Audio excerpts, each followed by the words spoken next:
What an enormously important contest this is. Match day 3 in the league stage of the inaugural AFC Champions League Elite at the Ulsan Complex Stadium. A complex picture for the home team. After 2 fixtures, they are without a point, they are without a goal. And they were the semi-finalists in the previous edition of the competition. 12th in the table, and they take on Vissel Kobe, who are 5th with 1 win and 1 draw from their opening 2 matches. 8 out of 12 teams go through to join their counterparts from the West in the knockout stage. It's a high number, only 4 will miss out. Hope, therefore, is not lost after you have lost your first 2 fixtures. But you do need to start winning at some point. For Ulsan HD, can they do it against the reigning champions of Japan? They themselves are the reigning champions of the Republic of Korea, and they are currently top of K-League 1 by 4 points. Vissel Kobe are 2nd in the J-League, a point behind Sanfrecce Hiroshima, who have their own concerns in the AFC Champions League 2 today. It's the 2nd time that these clubs have met. A 2-1 win to Ulsan HD in the semi-final of the 2020 Champions League. But the first meeting in front of fans, that took place during the pandemic.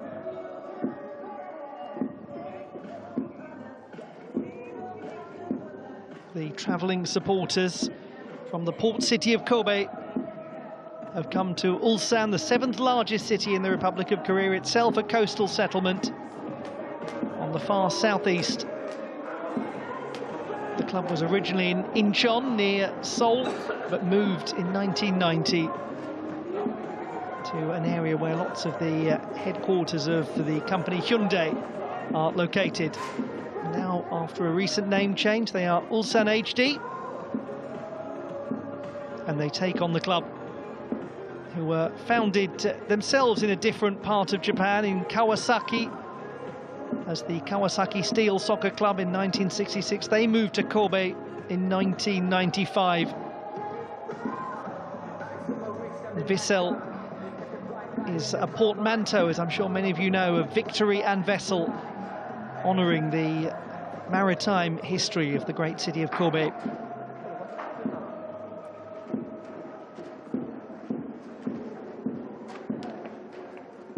Two clubs with animal nicknames, the Tigers and the Cows. Ulsan were founded as Hyundai Horangi. Horangi is Korean for tiger. And Vissel Kobe known as the Cows, or Ushi, because of the world-famous reputation of Kobe beef and the Tajima strain of Japanese black cattle, raised under strict rules.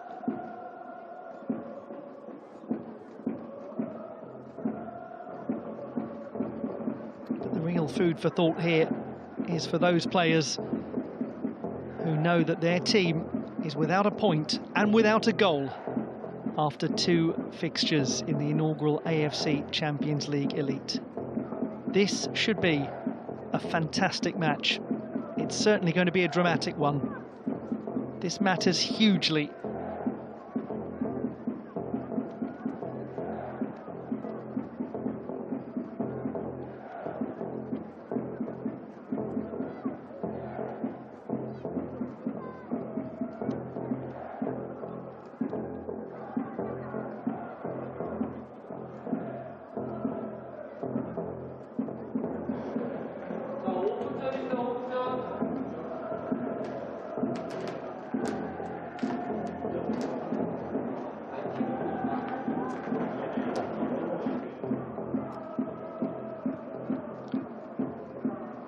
They are hopeful that there will be a positive outcome to today's match.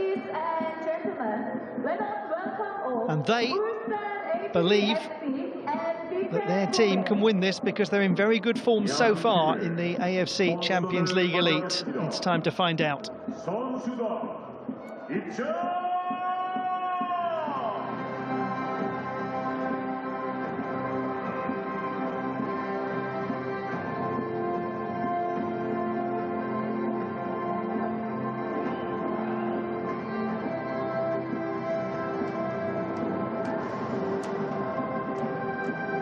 They have to start winning. They can't keep having these dreadful outcomes in a competition that they're so used to success in. Can they do it today? The two-time Champions League winners, Ulsan HD. It's the inaugural AFC Champions League Elite, and this is the East region and the league stage. Matchday 3 sees Ulsan HD, the Tigers, and the two-time winners of this competition, needing a victory against Vissel Kobe, who are competing for the third time in the AFC Champions League. They were semi-finalists in 2020, beaten by Ulsan HD. Just the second meeting between these sides. A win for Ulsan HD, and their campaign has kicked off properly. A win for Vissel Kobe, and the home team will really be in trouble with 3 losses.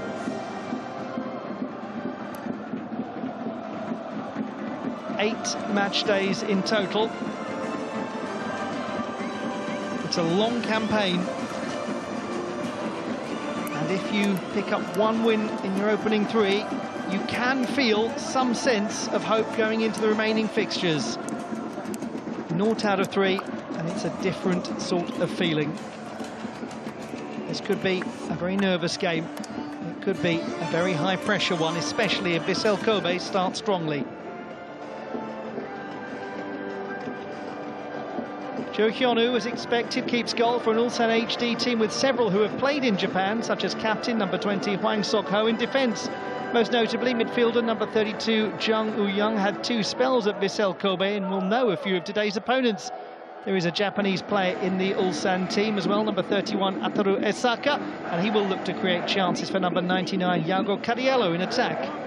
In reserve for the home team is the hugely experienced Kim Min-woo, who wears number 10.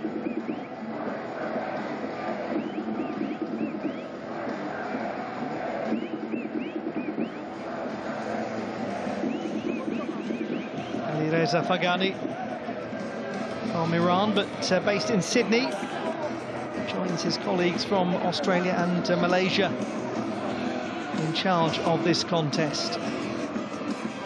Also from Uzbekistan, joining Sean Evans, who is the referee in charge of the video review system.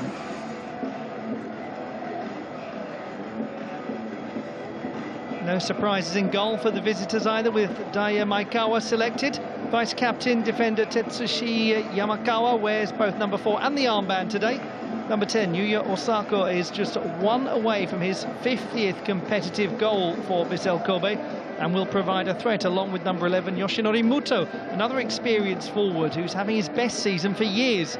He starts a Champions League match for the first time today. On the bench for the away team, Takuya Iwanami, number 55, who has played 25 times in this competition.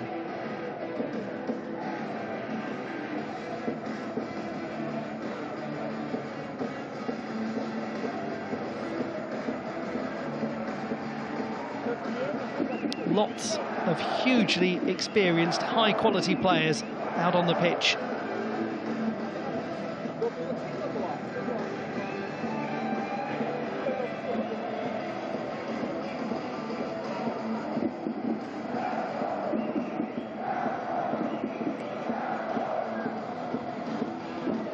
Some of them newer to this competition, like Georgi Arabidze. He has played in UEFA competitions. Ladies and gentlemen, the moment we've been waiting for. Let the countdown begin. 5, 4, 3, 2, 1. The setting is the Ulsan Complex Stadium.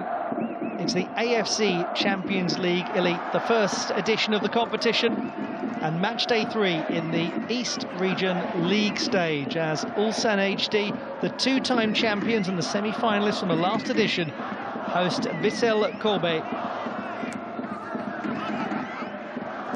And it is a Vissel Kobe side who are 5th in the table, 5th of 12 teams, against possession Ulsan HD, who are bottom with 2 losses and no goals from their opening fixtures. All of that puts the champions of the Republic of Korea under real pressure, despite the fact that they are in strong form in the league and are currently 4 points clear at the top of the table against a Vissel Kobe side who are just below top spot, only a point behind Sanfrecce Hiroshima. Number 8 is Lee Gyu-sung for Ulsan HD, playing in his 18th match in this competition. All of them have been for this club.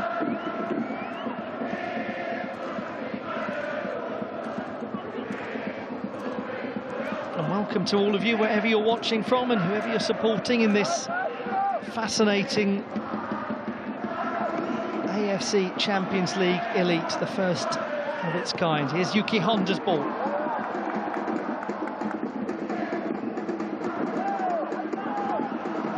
Yu-sung. Saka wanted it through the middle, number 31, the Japanese player. He's from the southwest of Honshu, not a million miles away from the port city of Kobe.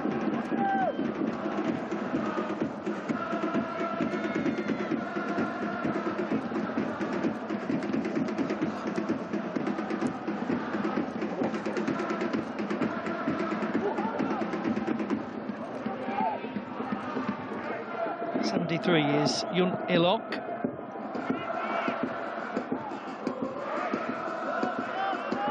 In control of the ball is Taya Maekawa. 30 from Hiroshima, and the son of Kazuya, who was an AFC Asian Cup winner in 1992. Actually played in the final in Hiroshima, where he was playing at the time for Sanfrecce, who are the team 1 point ahead of Vissel Kobe.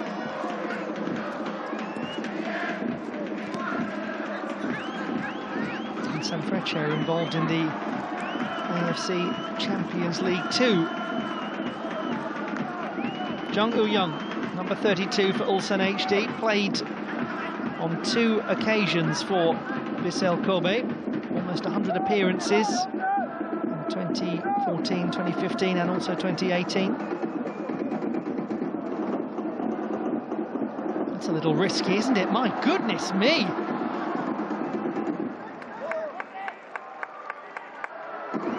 What a cavalier piece of behaviour in defence from Hwang Sok-ho. And then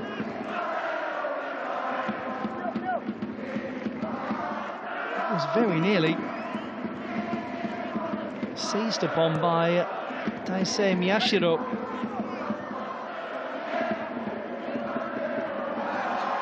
Well, it's another mistake defensively. Jean-Patrick, are they going to put this in? Number 11, Yoshinori Muto, close to it. Very concerning moments defensively for Ulsan HD early on. Arabidze, the Georgian, who joined the club in July from Torpedo Kutaisi, very near his hometown of Vani in the west of Georgia. Scored 2 goals in the UEFA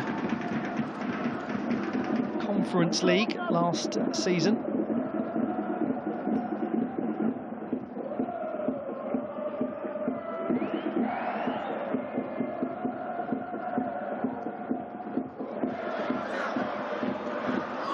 Touched on nicely by Yango Cariello.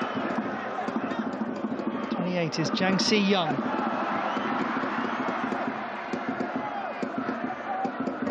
Arabidze. Keep the attack going. To Yun Ilok. Arabidze. Wasn't a bad thought, but too easy to cut out.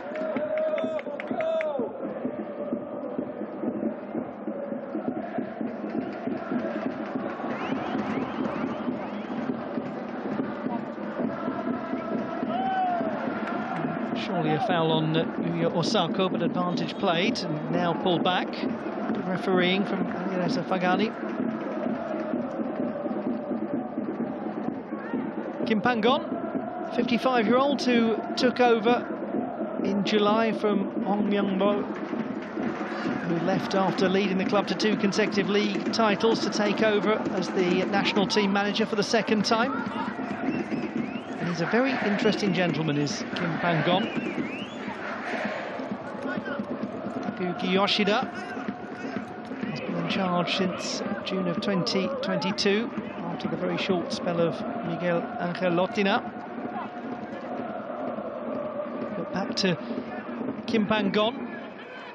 He's had a very unusual route to get this job. The first time he's had a top post in his own country.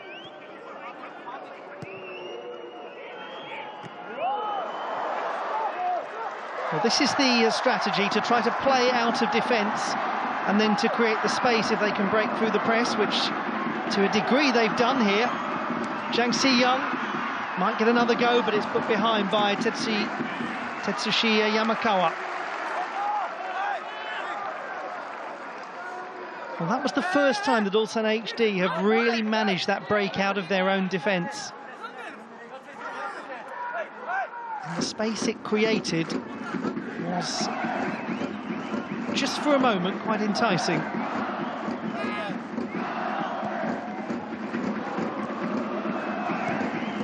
That's a good ball from Kyogi Arabidze.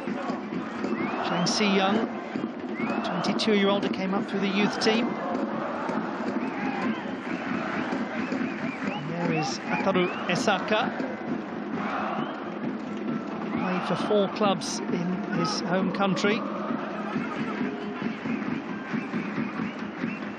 And won the Champions League in 2022 with the Urawa Red Diamonds.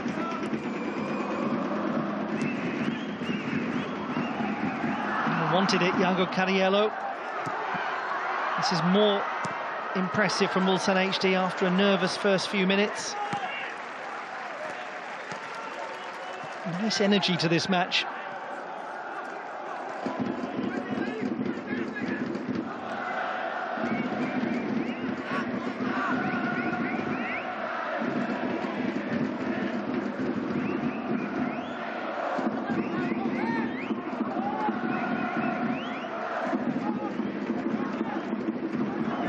Veteran Gontoku Sakai, 33-year-old, pretty much the first name on the team sheet for Vissel Kobe. Flicked on by Esaka, looking for Iago Cariello.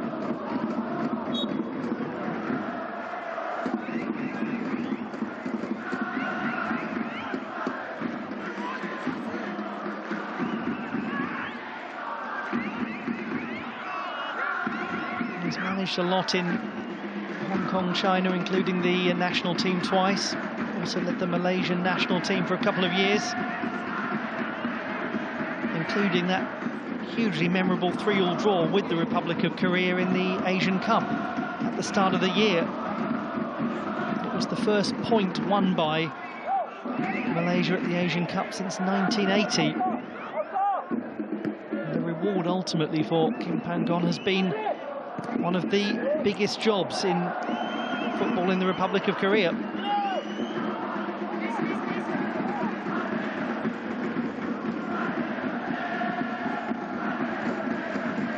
And he might well be completing the season, leading the team to another title. But can he lead them out of the league stage of the Champions League Elite?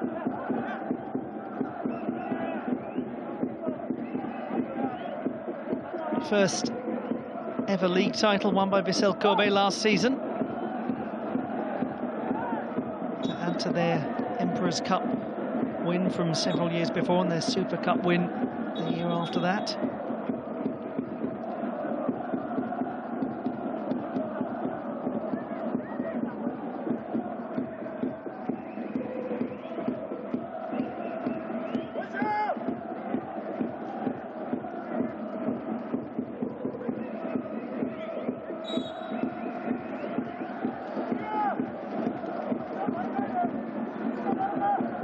Arabidze.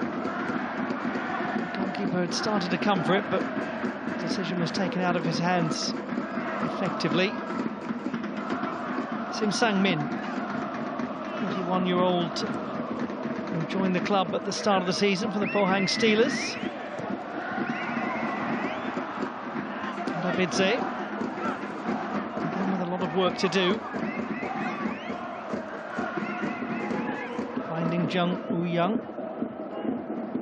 And here he is again, the former Vissel player, but born in Ulsan.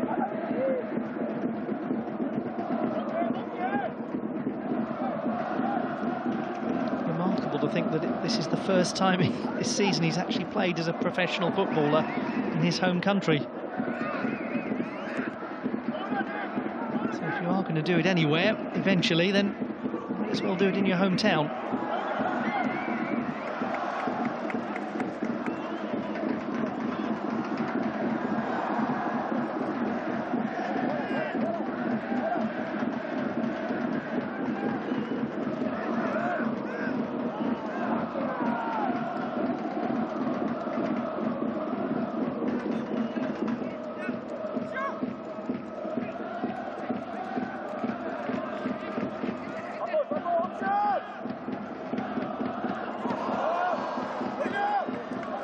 Again, risky but successful from Ulsan HD. And the ball over the top of Iago Cariello. Still they pressurise Vissel Kobe.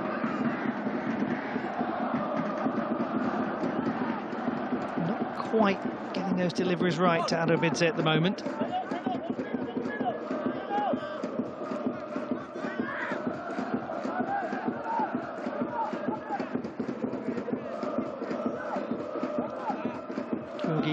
Arabidze has played for several clubs in Georgia, also had spells in a few countries including Ukraine, Portugal and Turkey. But he came to Ulsan HD having had the best spell of his career really since his first 2 seasons as a professional footballer. And here he is, Arabidze. A good opportunity to shoot. Goalkeeper read that really well. Here Maikawa with a comfortable save. He saw what was coming. Arabidze.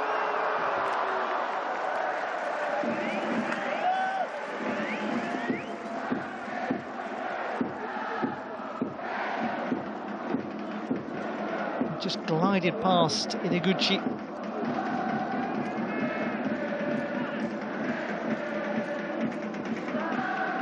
No way that Maikawa was missing that, though.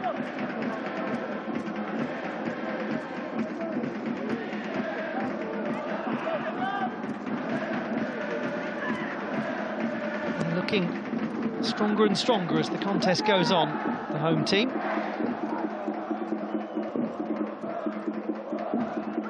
Miyashiro, number 9 for Vissel Kobe, brought down. Signing at the start of the season from his first club, Kawasaki Frontale.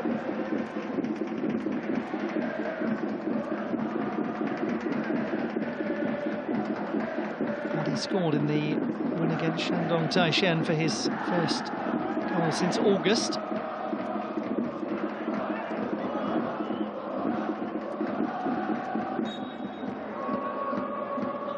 After pretty sustained pressure from Ulsan HD, a Vissel Kobe free kick. And towards the back post, problematic. Isaka trying to clear it. Jung does.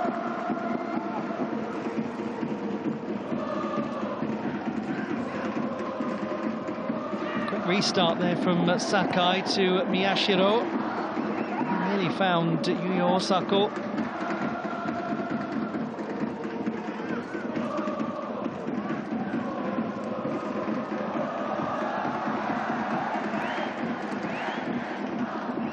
Ogihara to Jean-Patrick, tried to cushion it to Yoshinori Muto. Excellent for Arabidze, really strong, and then he just doesn't put the weight on the pass. only just.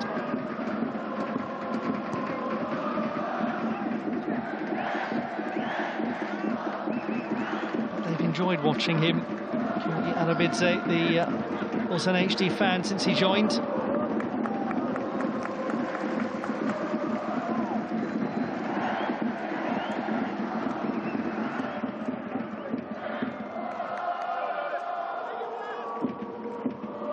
I mentioned that he came here having enjoyed the best spell of his career since his very early days. He was the Georgian Midfielder of the Year in 2023.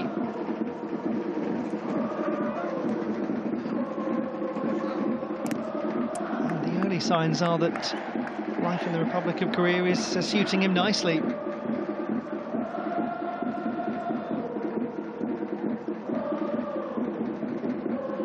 They've barely seen the ball, Vissel Kobe.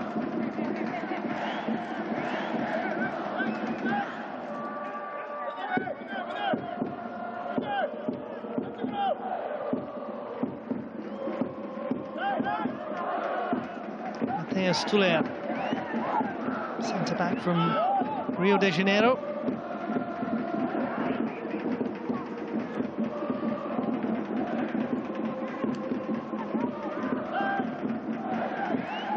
And the captain, Tetsushi Yamakawa.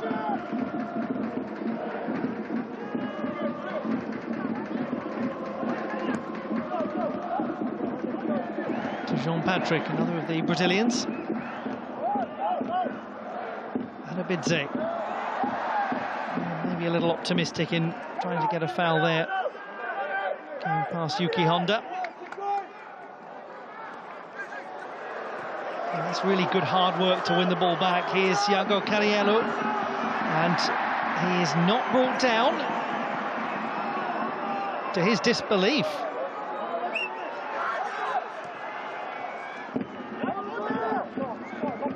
Sakai, forward from fullback. Tried to float it to Yuyo Osako, who's one goal away from his 50th in competitive matches for the club. Well, I mean, there is a strong case to be made that Tetsushi Yamakawa just stepped across and impeded Iago Cariello.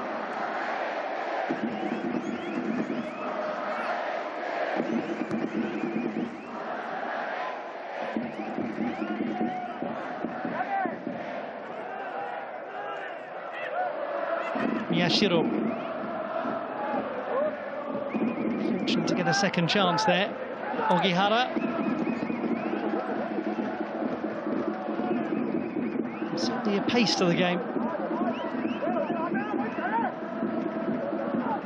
Miyashiro asking a lot of Sakai, but he's going to keep this in. Crosses well to Osako, and then thumped rather exuberantly, but not hugely accurately.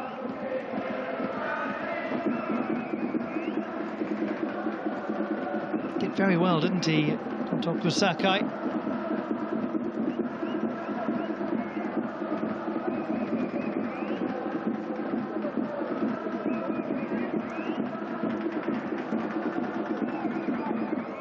Yosuke Deguchi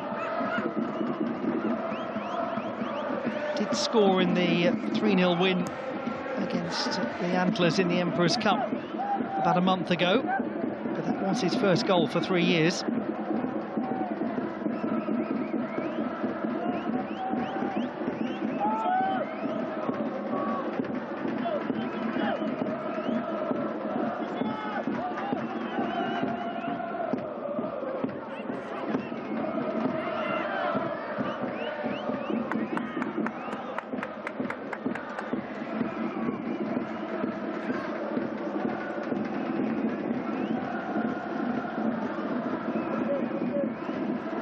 It's the 12th time that Ulsan HD have been part of a Champions League campaign. Twice they've won the trophy, in 2012 and 2020, and it was in 2020 that they beat Vissel Kobe in the semi-final stage. That was Vissel Kobe's debut in the competition. Good ball that, well read by Maekawa.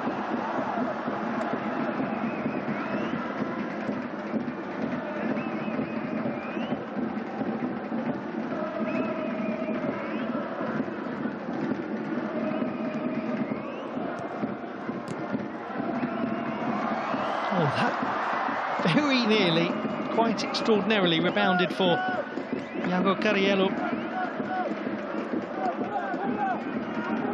He scored 4 goals already for the club.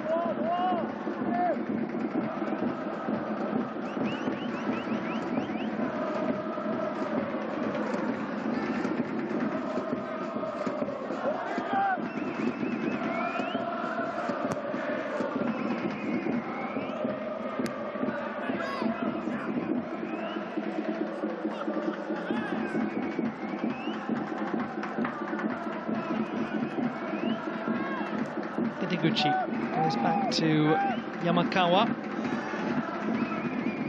a graduate of the University of Tsukuba, very famous for its production of footballers over the years, the captain's institution of choice.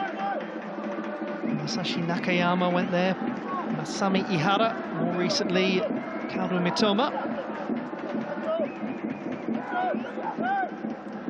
Its most celebrated Olympian, undoubtedly 8-time Olympic gymnastics champion Sawao Kato.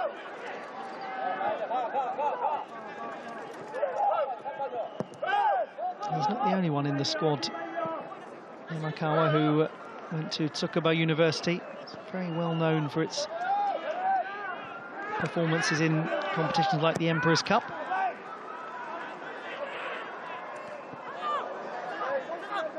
Osako, oh, that's a shame.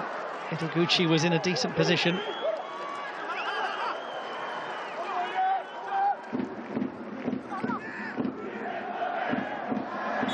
Foul on Igyu-sung.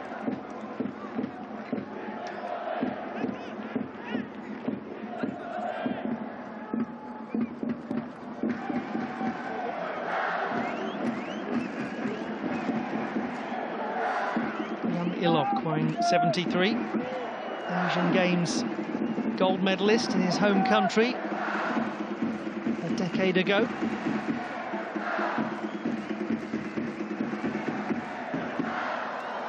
And that is to the relief of the Ulsan HD fans and players. A foul on Jung Woo-young.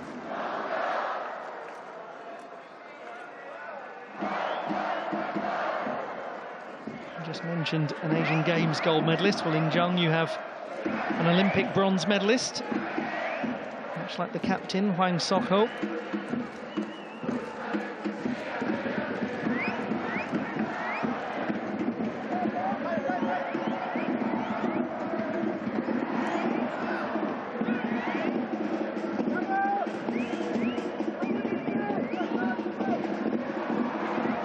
Just, but hardly with panache, getting out of their defence. Bit of a narrow escape again for Ulsan HD.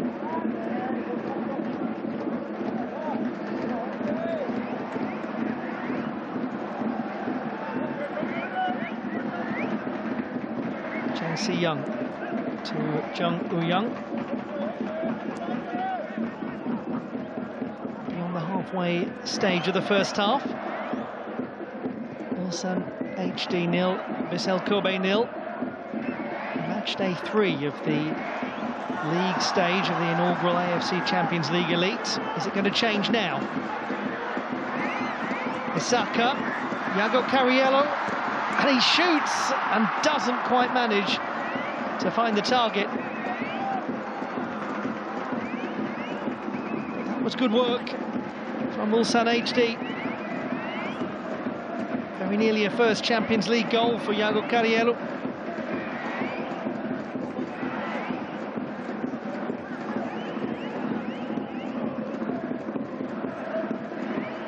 Did well to skip beyond Matheus Tuller.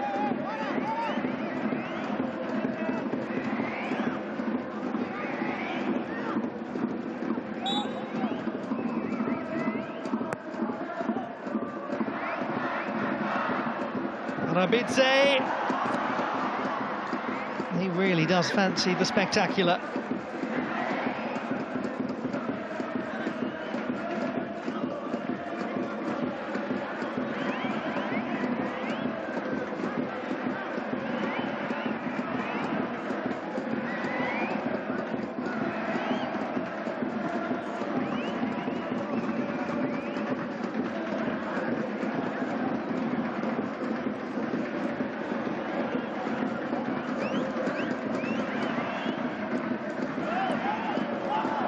Oh, goodness. Well, after a few awkward moments for Ulsan HD defensively, there was one there for Taya Maekawa. Referee surely will have to halt the game here. Collision between Junior Locke and Jean-Patrick.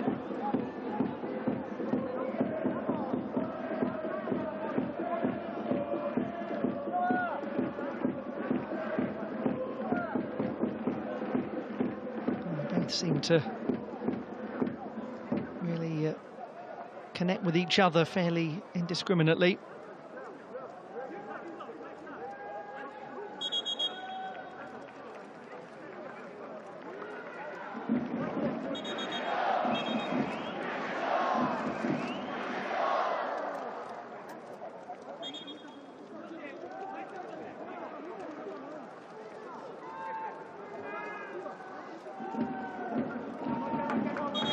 Foul, so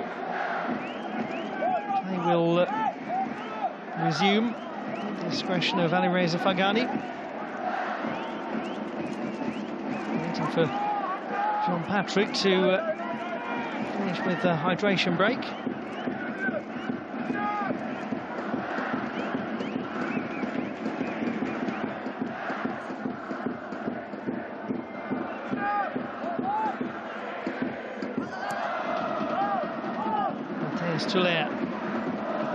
Better pressurising there from Ulsan HD. Iago Cariello deprived of the chance by a superb challenge, but that was aggressive from Ulsan HD, trying to win the ball back from the Vissel Kobe defence. He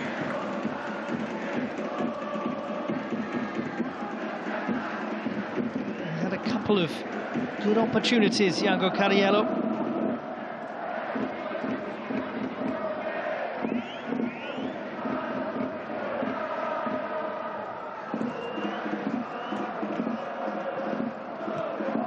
Again, risky work at the back.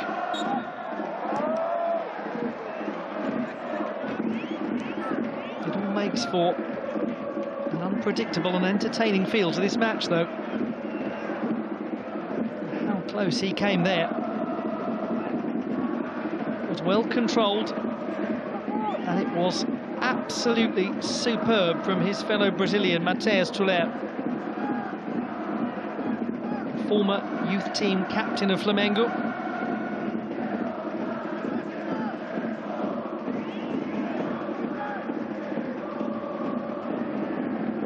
Iago Cariello was a youth team player at Vasco da Gama. Again, Ogihara. Well, unexpectedly, it comes to the captain, Yamakawa, after it was really not dealt with. Did just go out of play for a corner kick.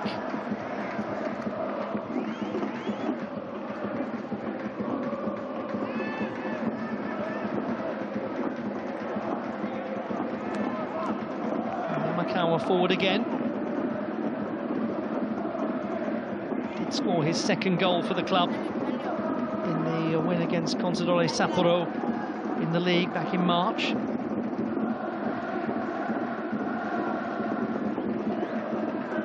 Takahiro Ogihara will take the corner kick.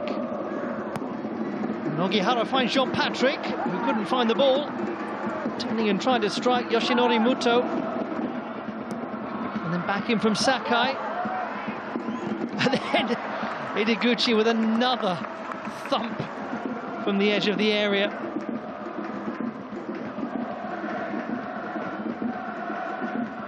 Well, he certainly attacked it with gusto, let's be kind.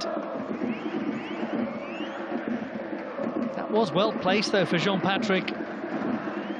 Muto was just pressurised before he could do anything meaningful. And Hidiguchi had visions of glory, fleeting visions.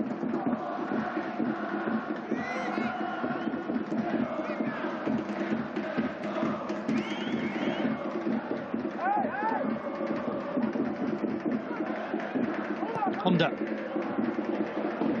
Jean-Patrick nearly found Miyashiro.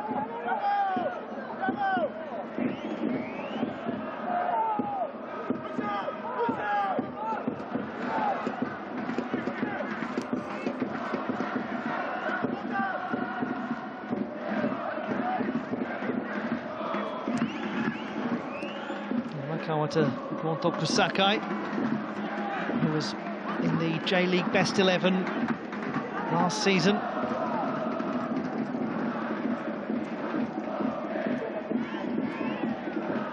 Jean-Patrick made the run, had to then check himself as Matthias Tuller didn't find him when he wanted him to, but that's a good ball, a good save too. Jean-Patrick did manage to get the cross into Yuya Osako, and Jo Hyun-woo was well positioned to react. It looked as though the opportunity had just passed by Vissel Kobe, and I think play's been pulled back anyway. Jean-Patrick wanted the ball played earlier, and then because of that attempt at the far post to intervene after Osako's header, and play was stopped for offside because Yoshinori Muto was very clearly in offside position when Osako headed it.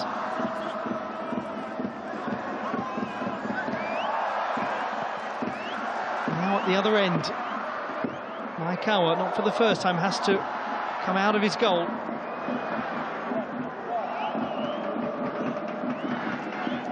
Isaka.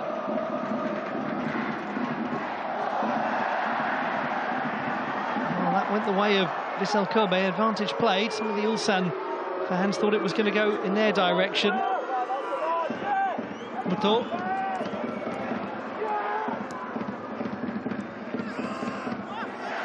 Ebbing and flowing.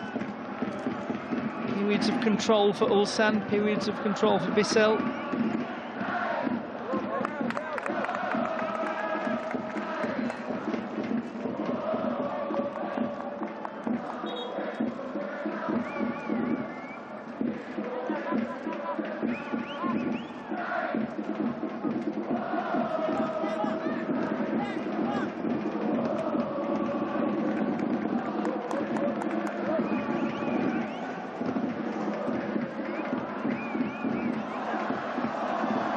Well done there from Jang Si-young, and it allows Isaka the chance to find Yago Carriero once again.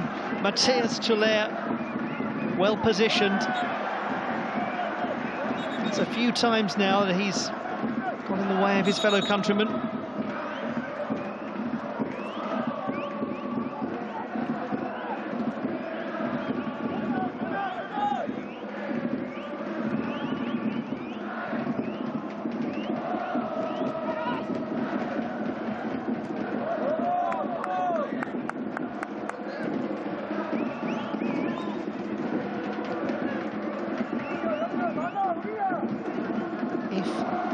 Vissel Kobe can capitalise on this decent little spell,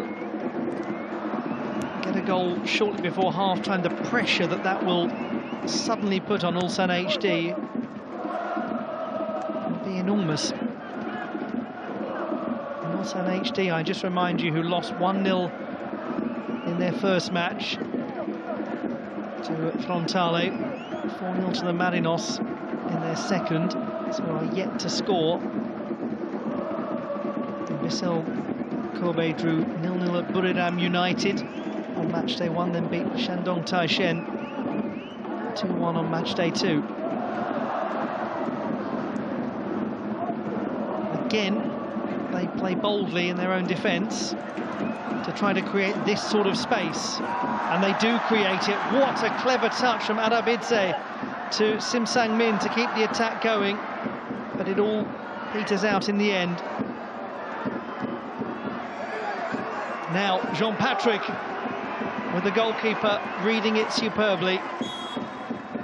And play will now finally be stopped with Arabidze still down.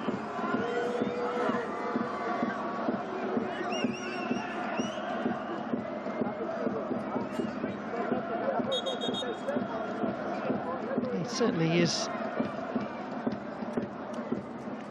clipped, maybe even more than clipped by Matthias Tuller.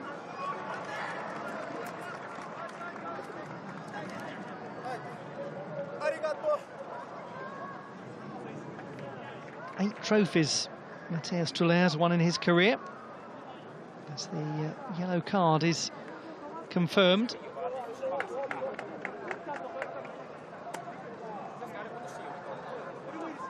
And he has won continental competitions in South America, the Libertadores and the Sudamericana.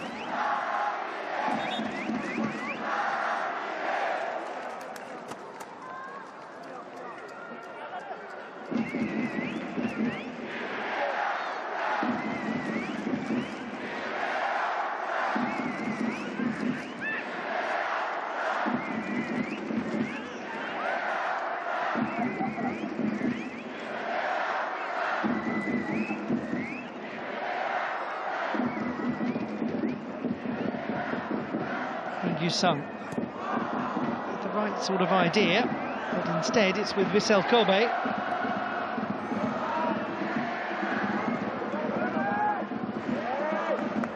Shiro just hassled off the ball. Fouled by Arabidze on Yuki Honda.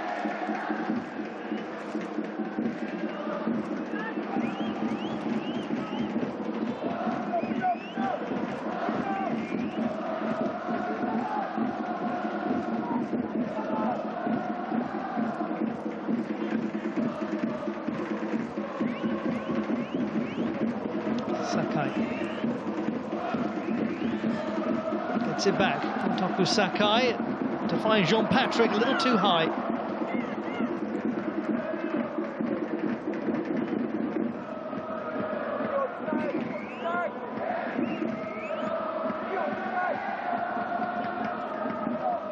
He just seemed to bobble up a touch as he was trying to cross that.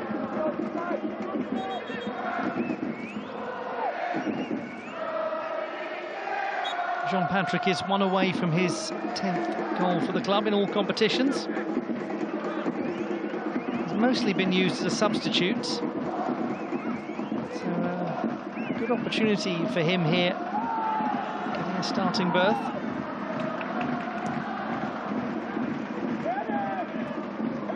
He's only started 6 times in 27 matches in the league.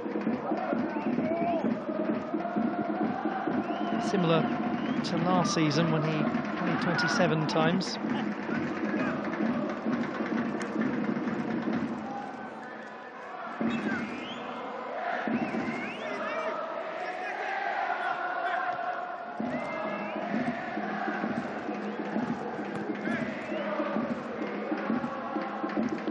Kim Jong-un, number 5 for Ulsan HD, who joined the club 6 years ago now, having started his career there.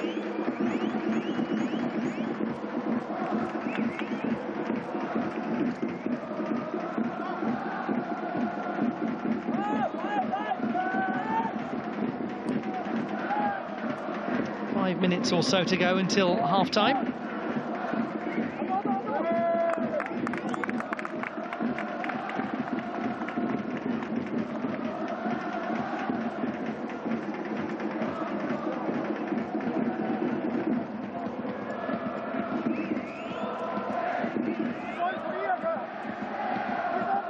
Ulsan HD's perspective, should they wish to really try to change the game, they've got to get the ball out of their own defence first and stop having that sort of thing happen. they have got players to bring on, like Gustav Ludvigsen, Matthias Sales, vice-captain Ju Min-kyu, who's really in need of a goal. Now here is Janne Lok.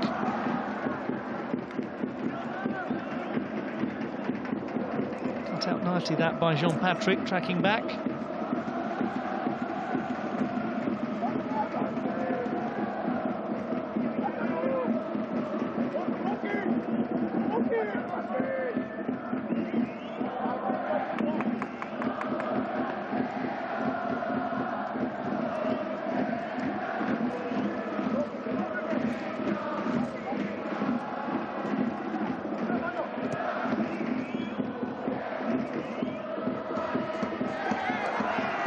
Well, that was a little bit of a high boot there from Arabidze. Didn't catch Mateus Tuller though.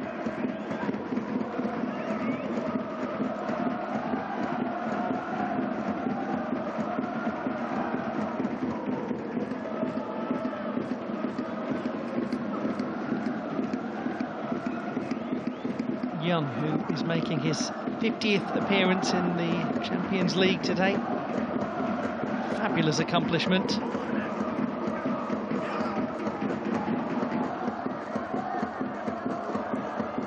Ninth time he's been involved in the Champions League campaign. Here's Lee Gyu-sung, clearly watched and communicated by Maekawa to his defence.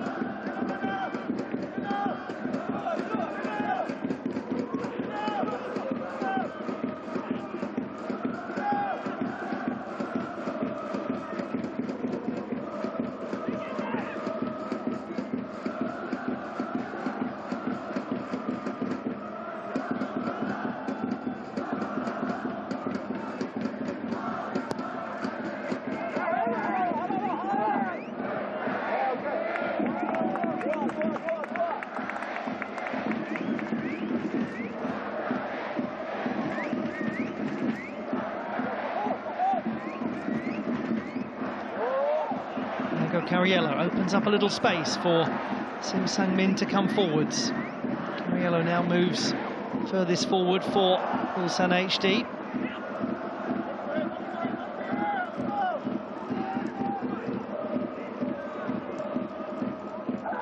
Something of a feeling of the game slowing as we approach half-time.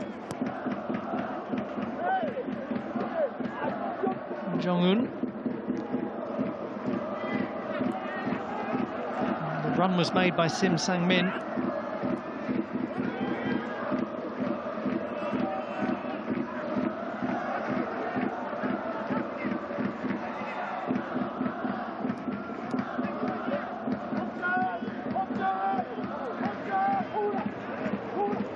Him, a ball that was full of risk.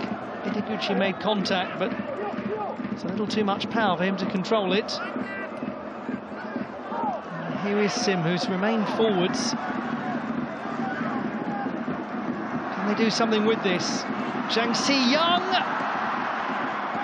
Arabidze. There's still an opportunity.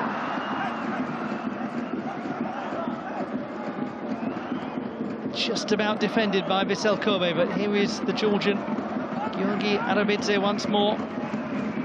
Arabidze. It's a very nice thought. He just overhit it for Jang Si-young.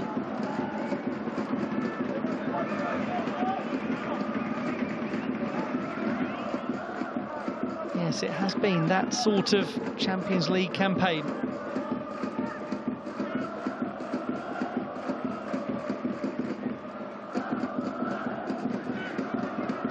Only one additional minute to be played. It looks as though we are heading towards a scoreless half-time interval.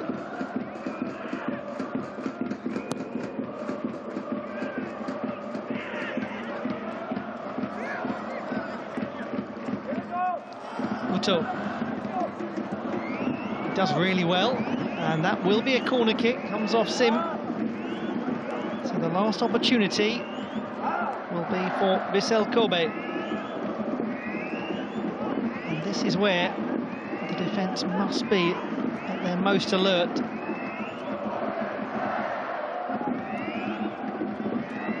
would be dreadful now for Ulsan HD to concede with the final attack of the half. Especially after a few moments where they nearly scored. Ogihara. Last opportunity surely coming up in this half, and it goes over the top of Miyashiro.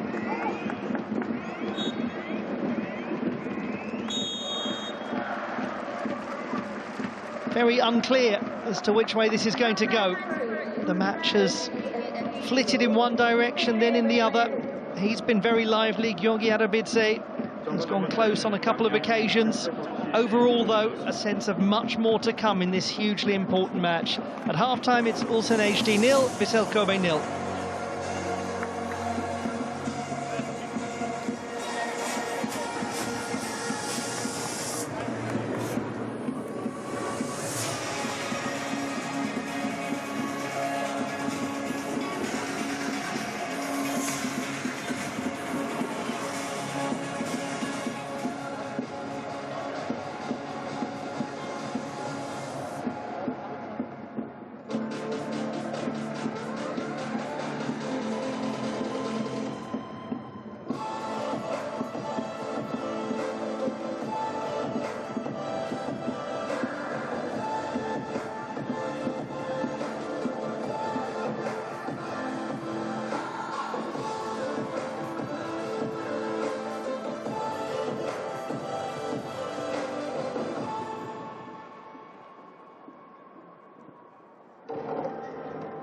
Come and walk where few have been.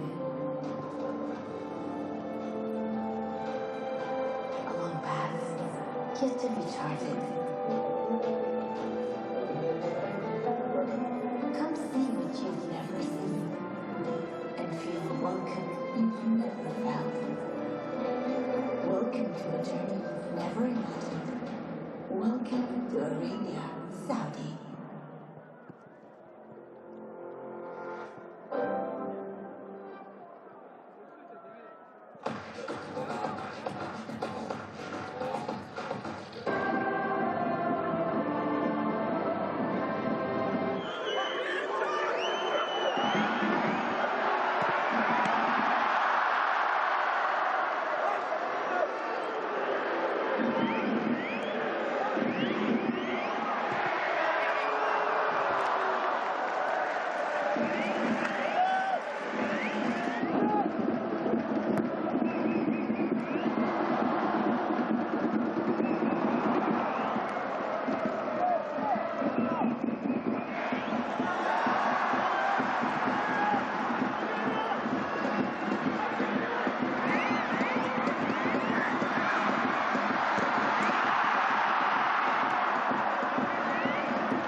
Challenge League is not just about winning, it is about fostering development and a spirit of growth that will benefit the entire Asian footballing ecosystem for years to come.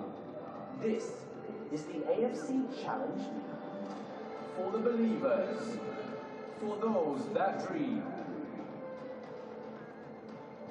the opportunity takers, where talent develops and fortune favors the brave. AFC Challenge League. The future of Asian club football shines brightly with the all-new AFC Women's Champions League. For the first time ever, Asia's top 12 women's clubs will converge to showcase their talent and compete for ultimate glory. This is more than just a competition. It is a powerful symbol of innovation and inclusivity, inspiring generations of female athletes to chase their dreams and write their own stories on the pitch. This is the AFC Women's Champions League. Breaking new ground for women's club football in Asia. 12 of the best teams, chasing greatness, inspiring generations in a fierce contested competition to crown the best in Asia. AFC Women's Champions League. This is Asia.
What?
The AFC has reaffirmed its commitment to maintaining the highest officiating standards by implementing the Video Assistant Referee (VAR) system across its revamped club structure for the 2024-25 season.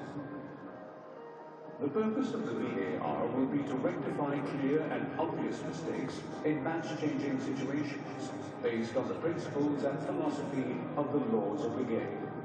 The VAR team supports the decision-making process in the event of a clear and obvious error or serious missed incident in relation to goal, no goal, penalty, no penalty, Direct red card. Mistaken identity, when the referee cautions or sends off the wrong player of the offending team. Stationed in the video operations room, the VAR team will have access to all the camera feeds and will automatically check every match incident. In the event of a clear and obvious error, the VAR communicates with the referee immediately, after which the referee will signal a check by pointing to their ear to indicate that the restart of play is being delayed.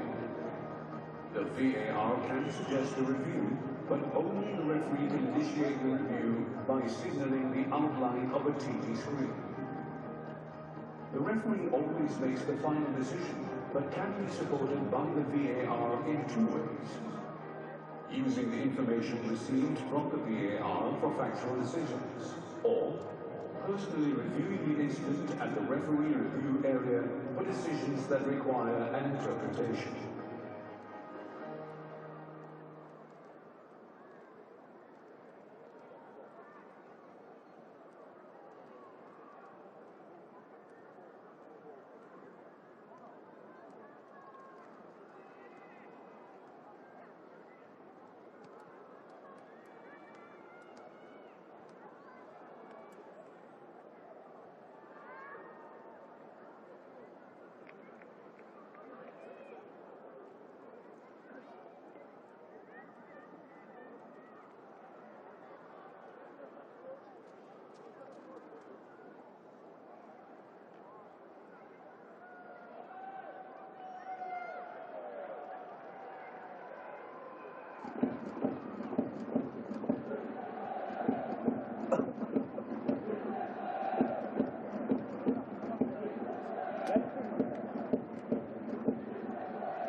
Welcome back to the Ulsan Complex Stadium in the Republic of Korea.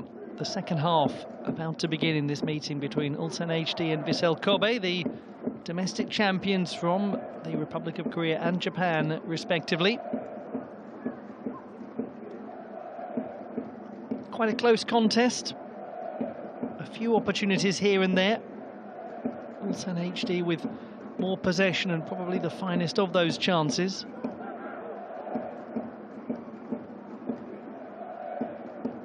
A game that has more developing to do, and which probably will develop more in this second half, because it is so important that Ulsan HD get a win.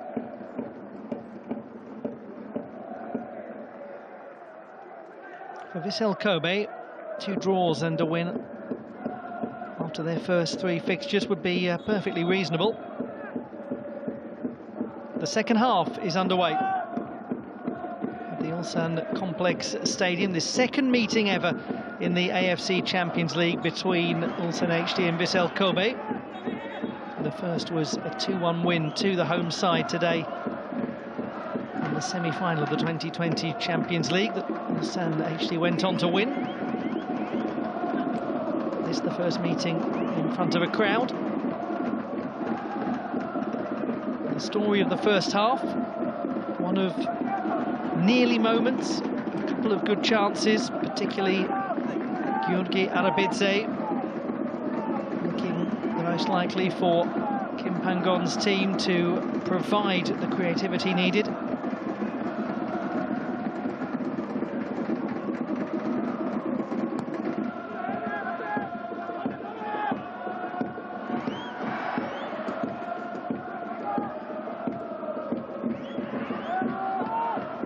Should be dealt with and is by Captain Yamakawa.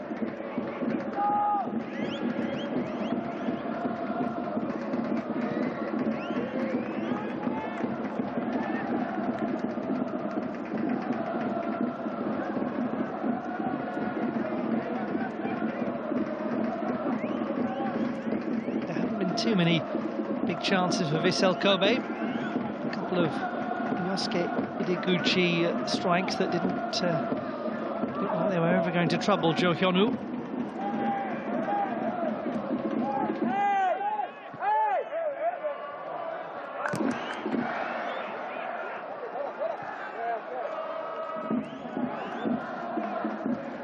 Very hard to say which of the two sides is overwhelmingly the most likely to make a breakthrough. Will we find out? Will we get a goal in this match? In possession, Yoshinori Muto, formerly of Newcastle United. Miyashiro. Can he shoot? He can! He scores! Just like that!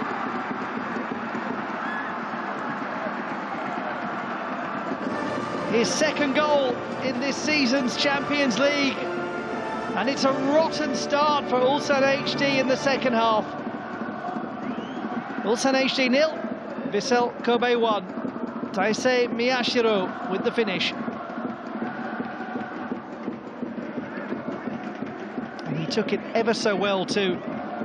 That's his 12th goal in all competitions this season, but it was reckless defensive work. And the culprit was Yun Il-ok. It's not the first time that Ulsan HD have been careless with the ball defensively. Just for a moment, one wondered if Yun had got back and had managed to impede Miyashiro from getting that shot away. But he reset himself and finished ever so well, the 24-year-old.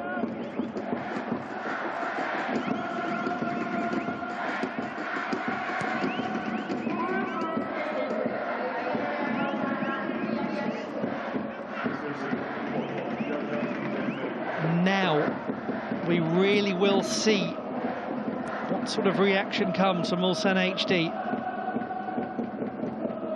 The 6th goal that they have conceded in this season's Champions League, the brand new AFC Champions League Elite, and they are still yet to score.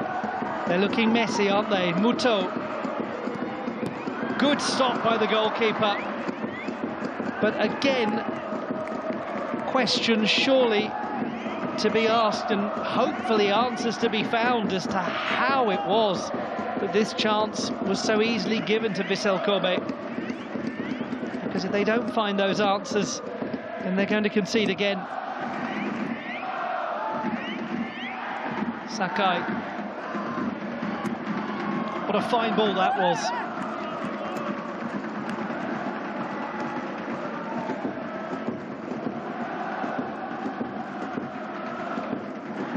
Another player dispossessed right near the goal.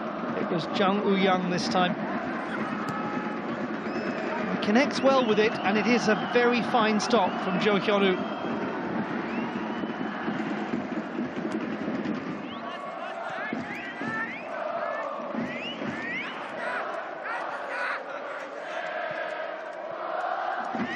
It's hit the stadium hard, that goal.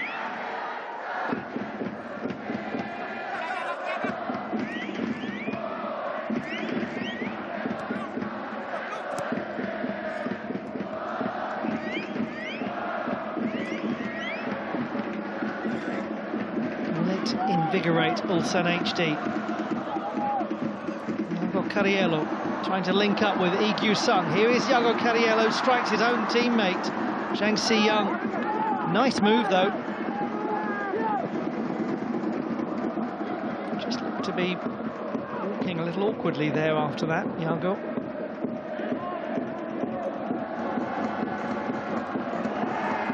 Heavy challenge, but a fair one in the eyes of the referee on Miyashiro.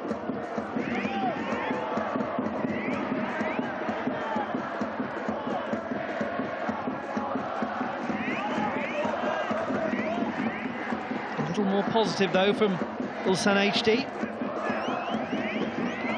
The exciting Yago Cariello at the heart of it. Yes, it's his own teammate Jang Si-young running across the path of the ball. It looked as though it was going pretty well straight at Daiya Maekawa.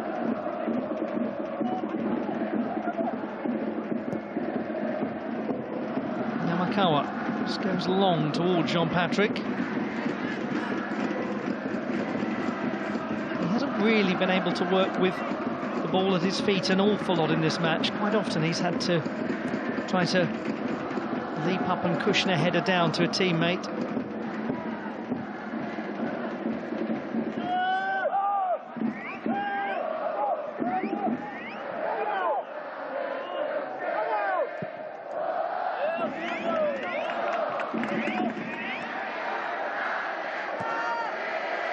And does this tempt Kim Pang-gon into some changes?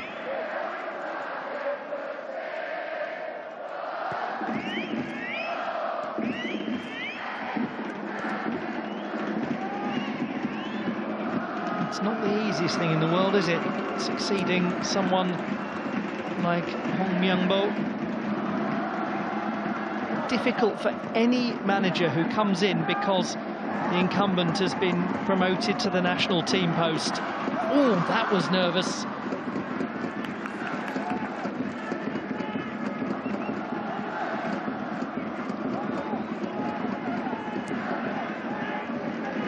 Well, it was Yoshinori Muto. Needed somebody to come and attack the ball, and it needed just to be a little more accurate. Oh dear, again.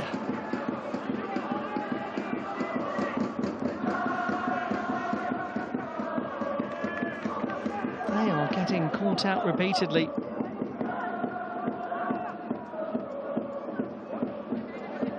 Esaka. Well, things look a little bleak defensively for Ulsan HD, but we have to remember the creativity that they've got in their attack. Not entirely demonstrated there by Gyeonggi Arabidze, but he is exactly the sort of player they'll be trying to get more involved.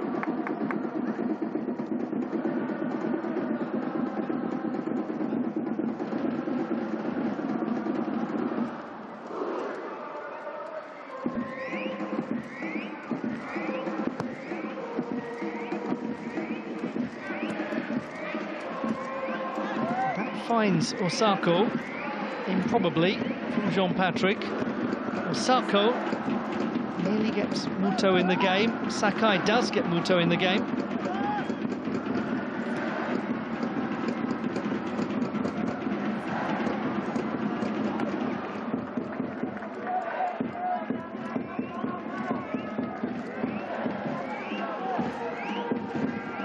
Structurally, it's not looking tremendous at the moment for Ulsan HD.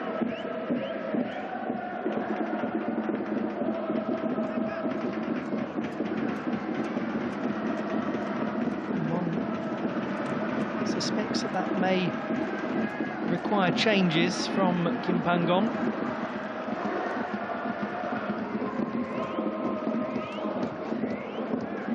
We just remind ourselves that this is a team who have won the Champions League twice. I was talking about changes, and I was going to mention Gustav Ludvigsson, who I referred to in the first half, and he is about to come on. But as I was saying, a team that's won the Champions League on 2 occasions, their fans know very well that you have to almost take it step by step in a competition like this. No team can be outstanding every minute of it. If you just get through the group stage, then you're still in with a chance of being the winners of the whole thing. Osako not brought down. Esaka really requires a lot there for Arabidze to chase it, and he just couldn't get there. And he looks rather forlorn about that, doesn't he?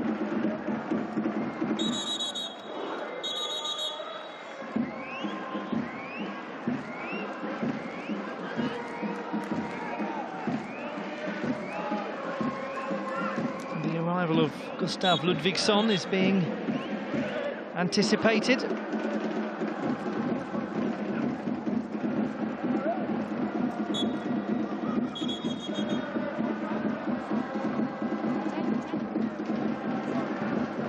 And here it comes. Jang Si-young is going, so a more attacking mindset now. This is a dangerous player.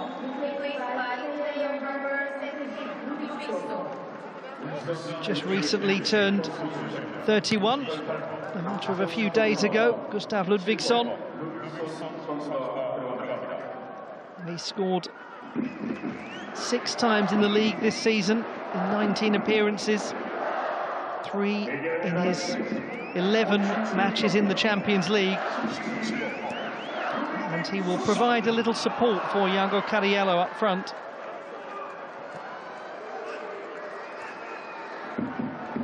Arabidze trying to find space for a shot. Esaka is onside. Arabidze wants it back, and they just didn't quite get that right. The little link up between Arabidze and Lee Gyu-sung. Angle was very slightly off for that return ball. He's made his first big clear move, bringing that gentleman on, whose great-grandfather Robert Zander competed at the Olympic Games in 1920 and 1924 in the football tournament.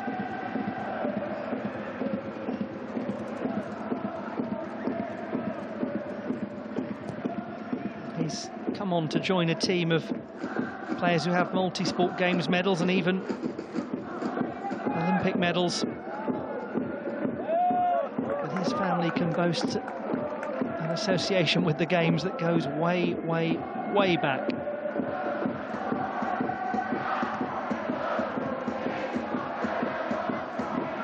Sakai is just such an experienced and composed player, Gotoku Sakai. So dependable.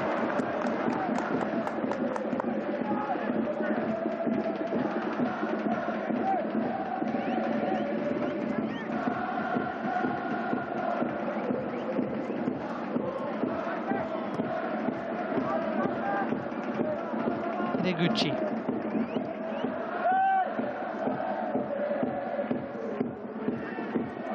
23-year-old Sakai. Foul not given. Muto furious about it. Esaka, Ludvigsson wanted it out on the left. They didn't really see him, I don't think. Instead it goes to Yun. And he doesn't keep it in.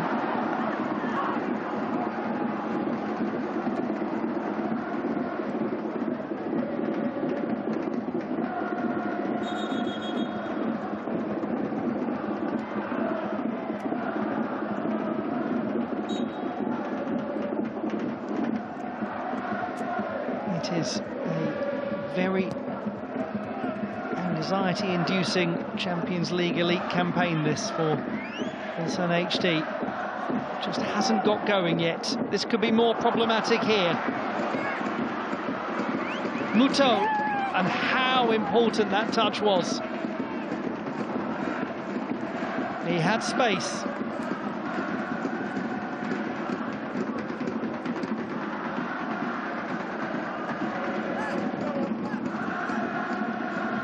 Little connection from Im Jong-un, making the difference. Jean-Patrick wanted it, so did Miyashiro.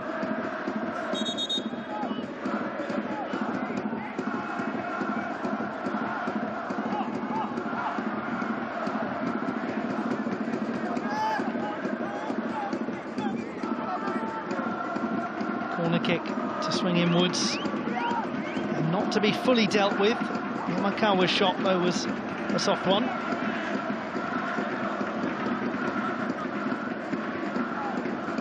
As I mentioned earlier, only 2 goals for the club. And he spent his whole career with them.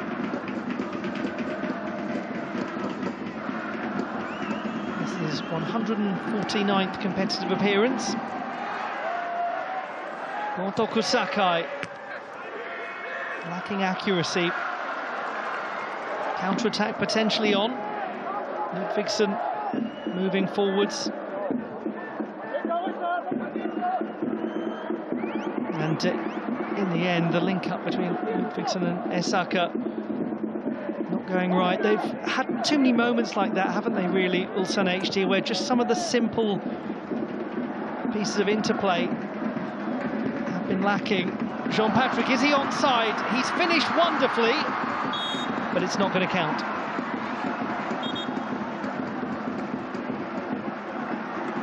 It did look as though he'd strayed ahead of the line.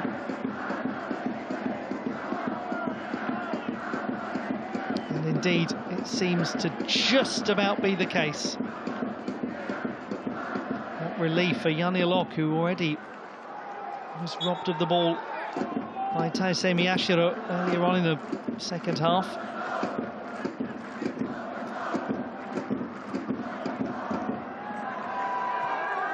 Sim pressurised by Muto. Very well done by Muto. Sakai moves it on quickly. Osako coming across to make life difficult for Osako was Im Jong-un. But Ulsan HD making life difficult for themselves once again defensively. Sim was really scrutinised by Muto.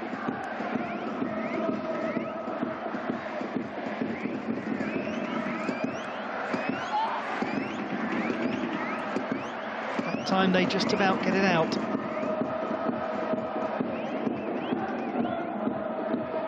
Sim Sang-min.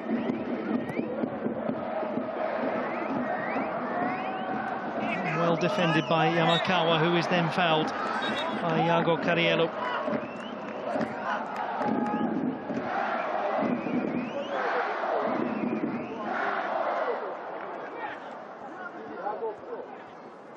There can be no debating it.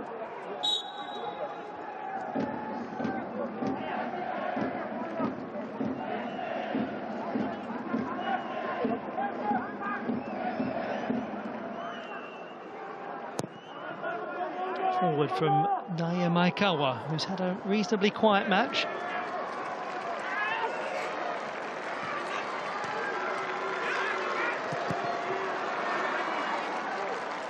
Ogihara finding the goal scorer, Taisei Miyashiro. Jean-Patrick. That's a great idea from Jean-Patrick. Needs a little more height and power, but first time that he's really been able to do something like that in the match. He's only scored one this season in the league.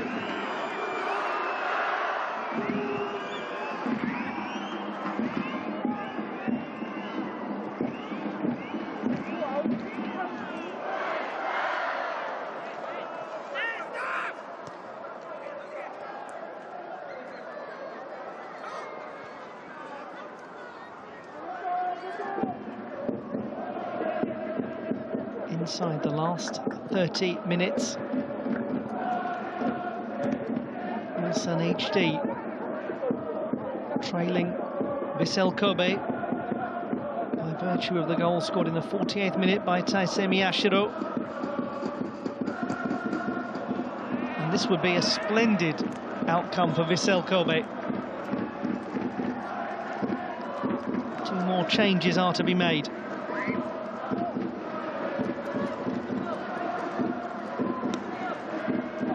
Departure for Gyeonggi Arabidze and for Iago Cariello, and we're going to see number 7 Ko Sung-bom, 30-year-old from Jeju Island, joined the club in January from his first club, the Blue Wings, and number 18 Ju Min-kyu, the vice-captain, who has not scored for 12 games. 8 goals in the league this season, none since July. And he has scored 4 times in the Champions League.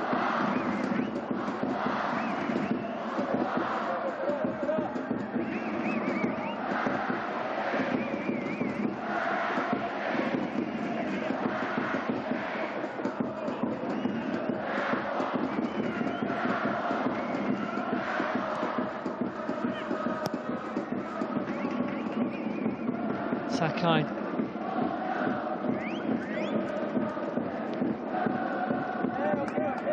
He's played very well at full-back. He hasn't allowed a great deal to get past him.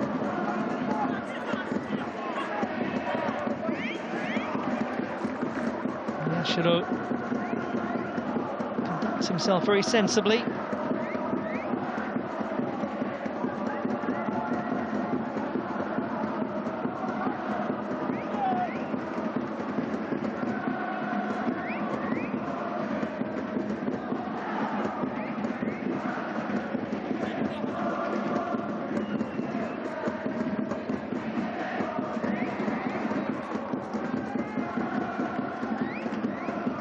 is the substitute Ko Sang-bom, who has, just like Ju Min-kyu, who's also come on, scored in the Champions League before.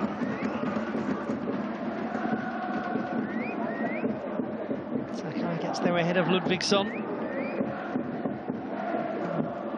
Miyashiro playing his part as well, just to try and disrupt Ulsan HD as they look to get the ball forward. There's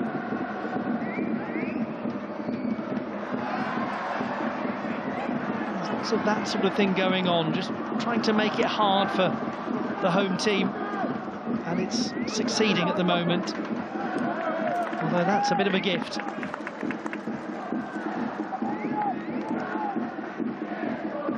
So it's Ju Min-kyu who's gone into the out-and-out striker position.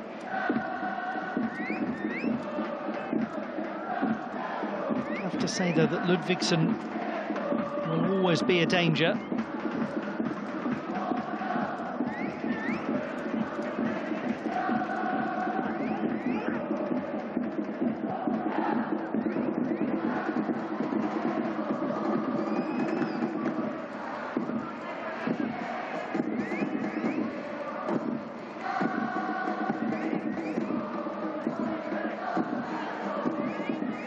Played so well last season, Ju Min-kyu, 17 in 36 in the league. And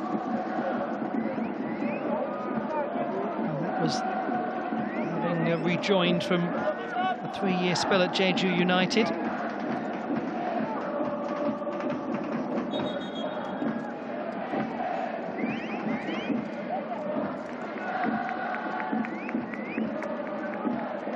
The departure of Jean-Patrick confirmed. Will be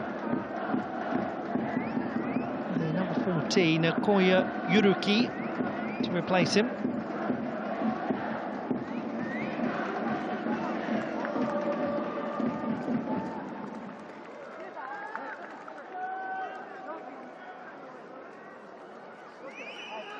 He's experienced this before, the substitute Koya Yuruki, a match against Ulsan HD, played against them en route to making the Champions League final with the Urawa Red Diamonds in 2019, although he didn't play in that final.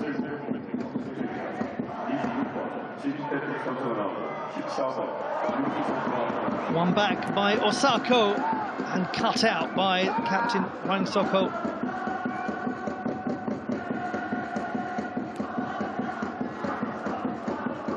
It is yet another occasion where Vissel Kobe have been afforded an attacking opportunity close to goal like that. It was Yawakawa who won it that time. Osako to Sakai. Sakai makes the run, but didn't quite get that right.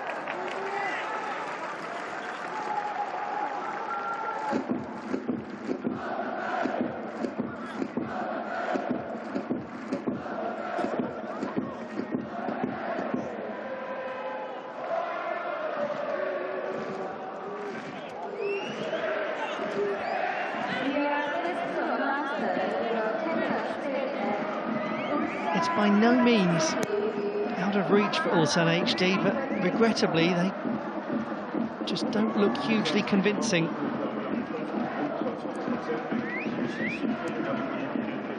You just never know. 1-0 lead like this, the match can acquire a totally different momentum and energy very quickly.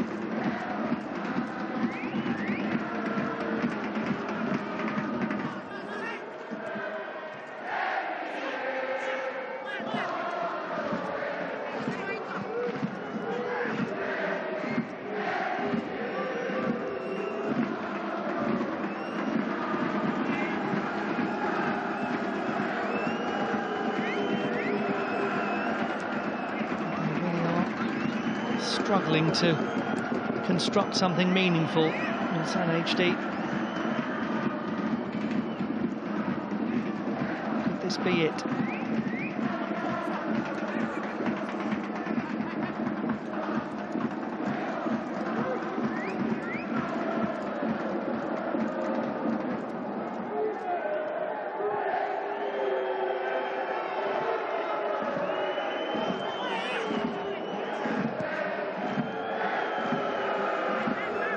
Frustrations in the stadium growing.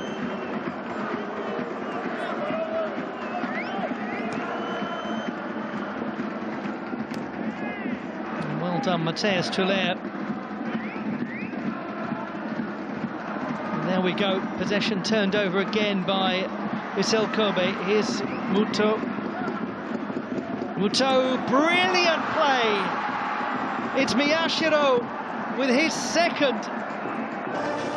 It's yet another example of Vissel Kobe stealing the ball close to the Ulsan HD goal, and that might be game over now. Ulsan HD 0, Vissel Kobe 2.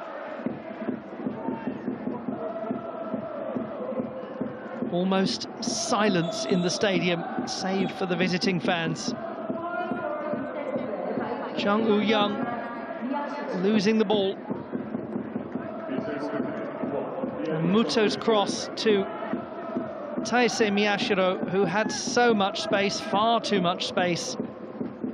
And he had the wherewithal to guide it beyond Jo Hyun-woo. It's a nice, simple goal from Vissel Kobe's perspective.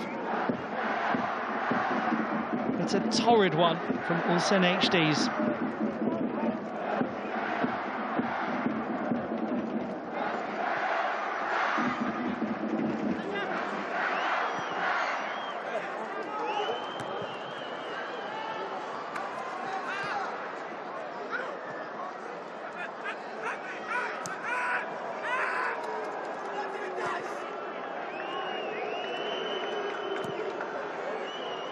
That is 3 goals now in this year's Champions League for Taisei Miyashiro. His 13th goal of a very strong season.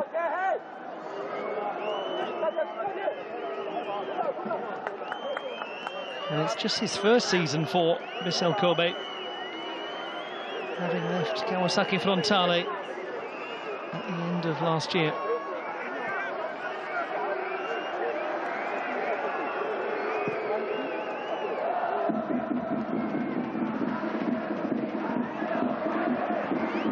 Ludvigsson, first time he's really had the ball in an advanced position.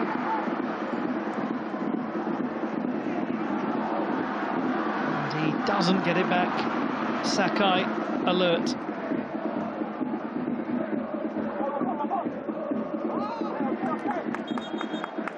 There will be more changes made now.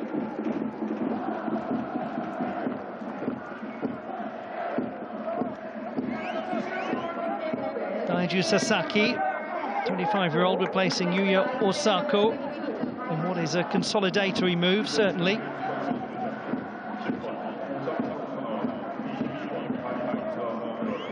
And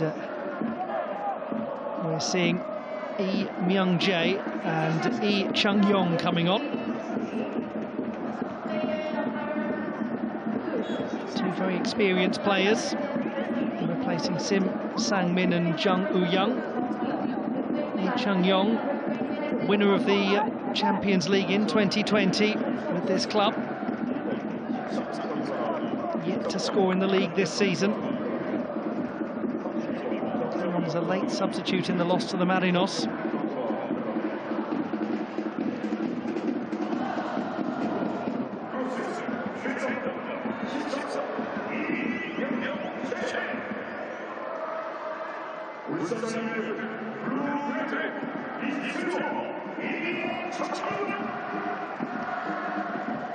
It's all 5 changes made by Kim Pang-gon. And there is some space here if this is onside. Sakai might have allowed this opportunity. Gotoku Sakai was the furthest player back for Vissel Kobe. And I don't think Ulsan HD can believe that they haven't pulled a goal back there. It looks as though it was onside. Ludvigsson. He gets another chance, plays it to Lee Gyu-sung.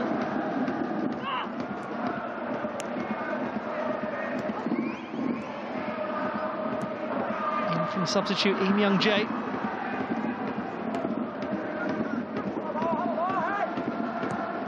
That was the strongest moment for a while from Ulsan HD.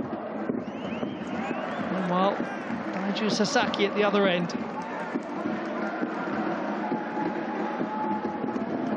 That could have enormously altered the complexion of the match.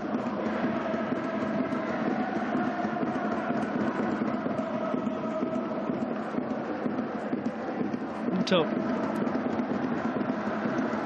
Sakai.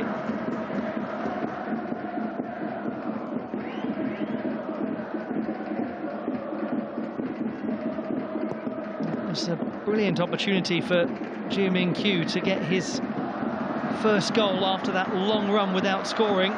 Will it invigorate Ulsan HD?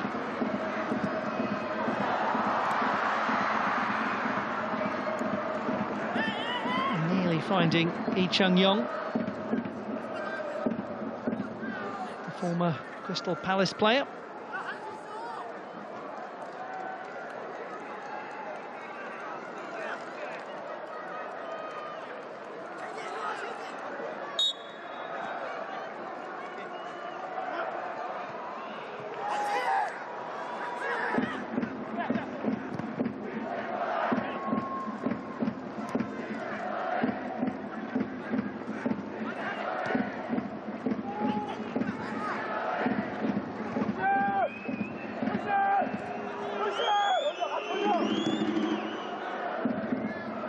Cleared by Daya Maekawa, who had to make his first really significant save.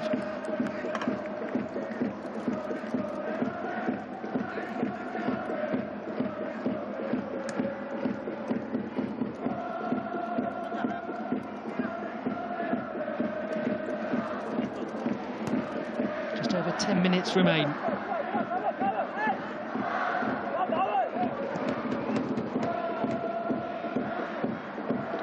From Muto, anticipating Sasaki's decision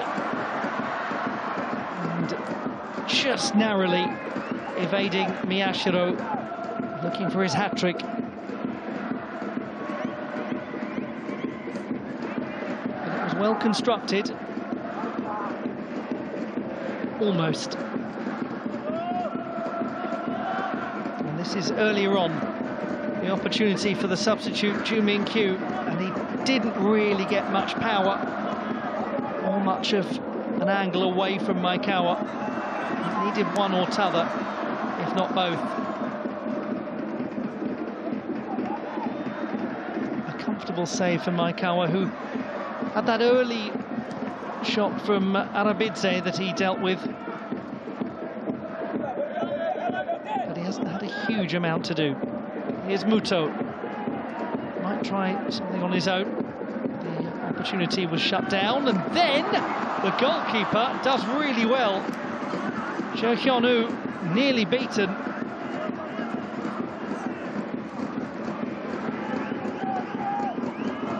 It was a nice piece of play from Sasaki.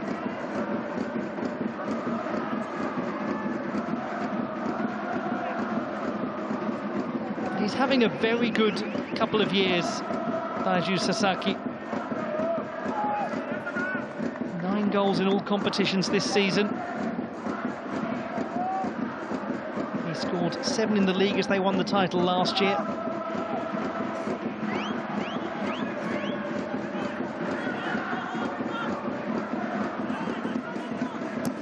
As ever, Ogihara with the corner kick.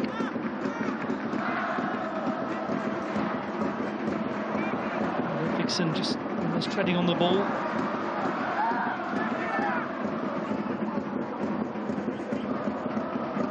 Ogihara, clever cross. Miyashiro arrives out of nowhere, blocked by Hwang Sok-ho. They're really controlling things again now, Vissel Kobe. Struck the referee, but favoured Ulsan HD anyway, so play goes on. And too much for Ludvigsson to chase.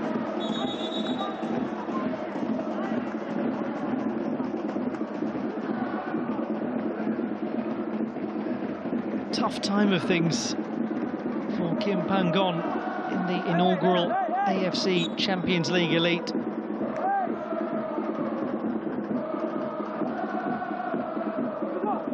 reality is, it is an extremely difficult competition to win. And even though 8 of the 12 make it out of the group stage into the knockout stage, it's a very strong 12.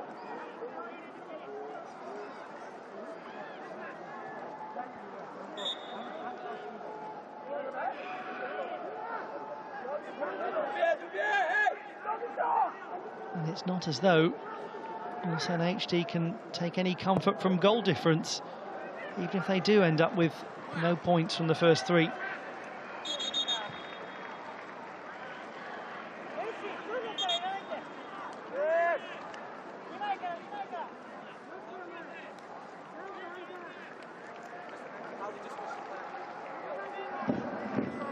Coming on, Rikuto Hirose and Yuya Kawasaki. Takehiro Ogihara, and the gentleman who scored twice and who has had the most transformative impact on the game, Taisei Miyashiro.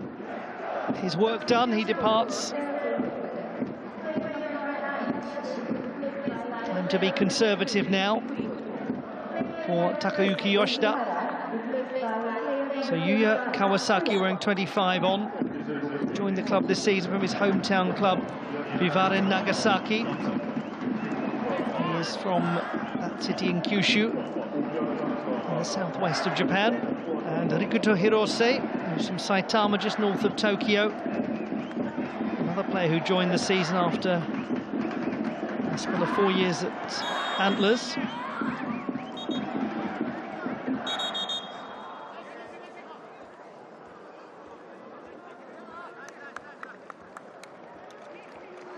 And a lot catching Yosuke Deguchi.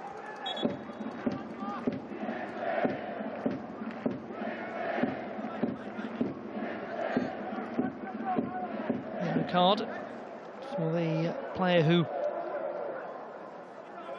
was given such an unpleasant time of things by Taisei Miyashiro.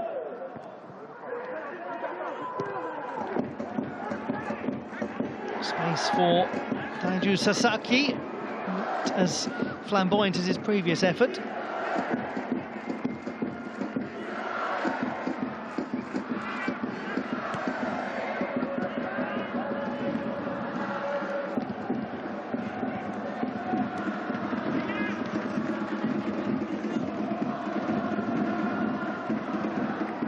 Worth remembering that 3 matches will be done at the end of this, but 5 will remain.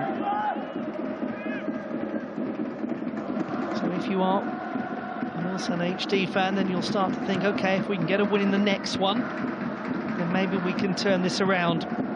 The problem is that there's a constant deferral of that turnaround moment that's happening for Kim Pan-gon's team in this brand new format. And eventually the tipping point will come, if it hasn't already.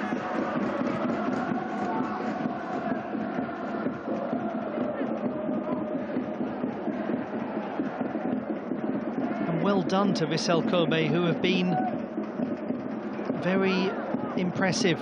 When they've had chances, they have made the most of them, particularly Miyashiro.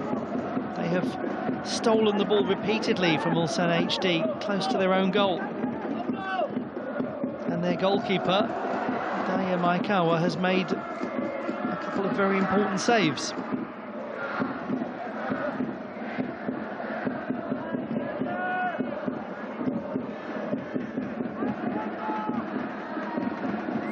There isn't a team out there in the AFC Champions League and their supporters who wouldn't, before the match, have taken a 2-0 win away at Ulsan HD.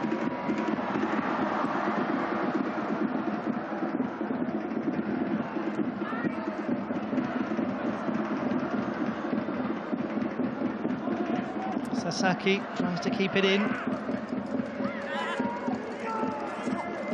He's provided some necessary energy since coming on.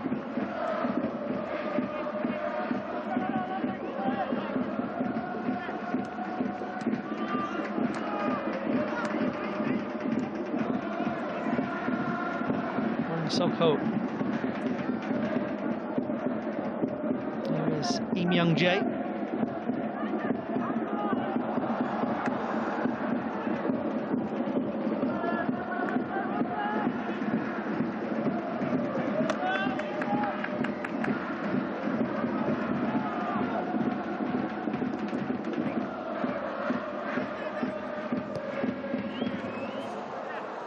Test from Matthias Tuller, and he deals with it, and then call comes from Maekawa to his captain to leave it.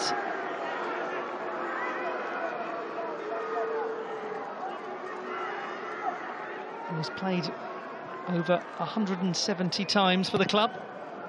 Dai Maekawa. Took him some time to really establish himself as the first choice goalkeeper.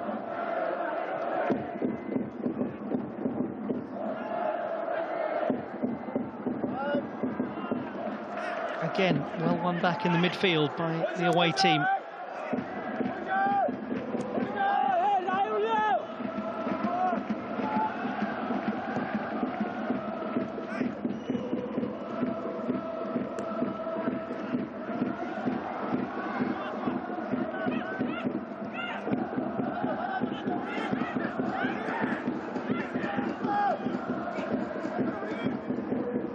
Yusung.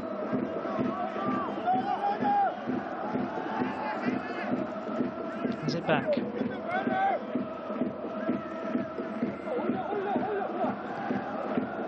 Ludvigsson, who's really not been able to get into many advanced positions. That's a credit to how Vissel Kobe have restricted him. Here he is, and here he still is. Ludvigsson, a little moment of creativity.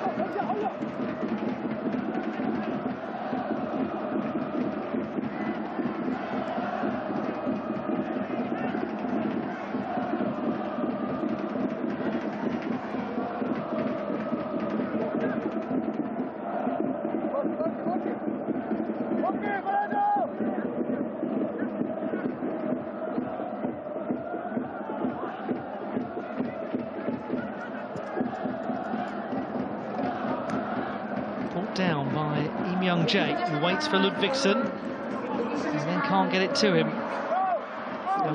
We will have 4 additional minutes.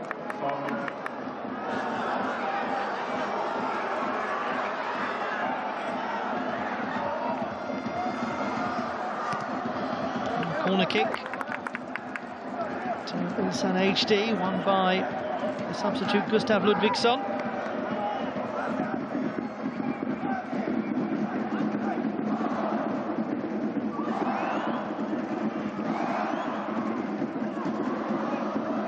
Delivered by Im Young-jae. It was a bold effort, to say the least, from Ko Sung-bom.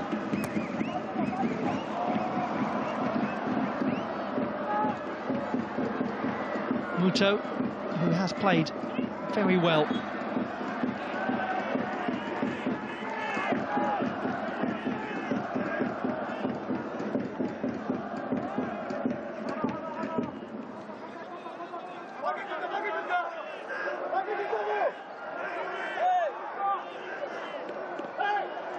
Well, he must be delighted. What a great position to be in. 2 wins and a draw out of the first 3. Especially as they started with the draw.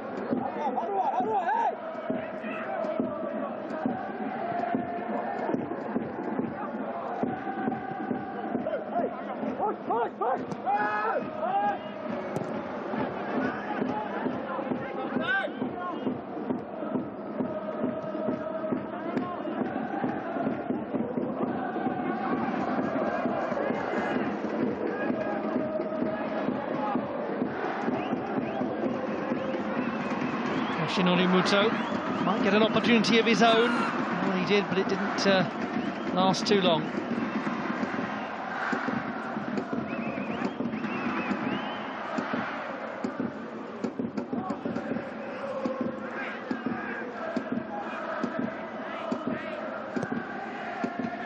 It'd be hard to begrudge him moment in the limelight. How hard he's worked supportively in this match. Though for Ulsan HD, I think they just probably want it to be over now, to move on to the next one.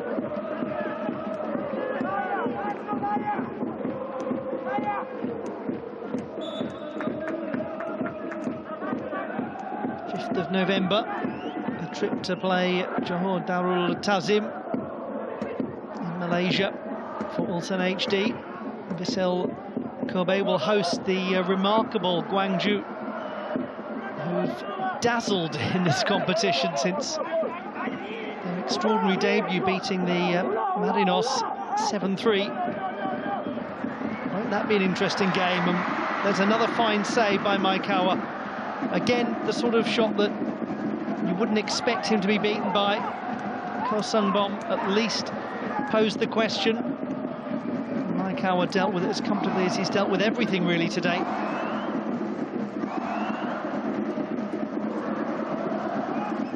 It's quite close to him. Rather than catching, just pushes it clearly out to the side.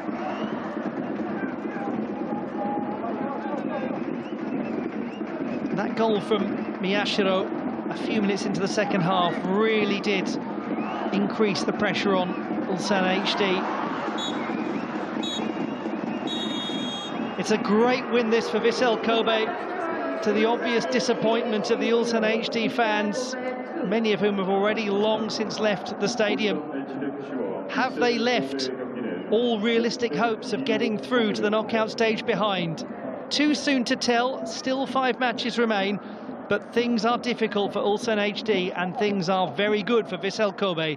It finishes Ulsan HD 0, Vissel Kobe 2.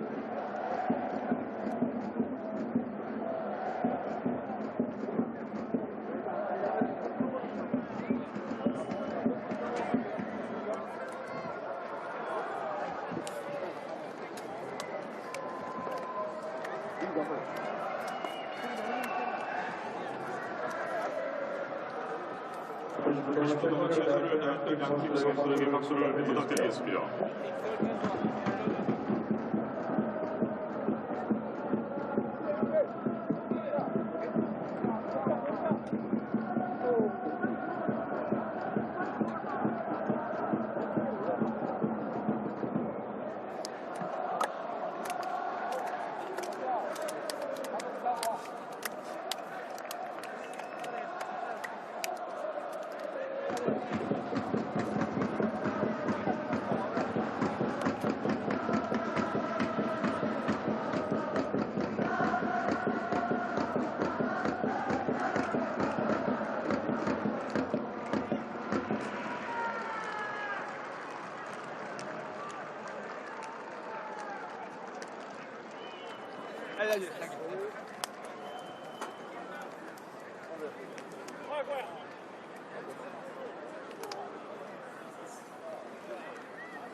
네, 저는 선수들이 있었습니다. 수고하셨습니다.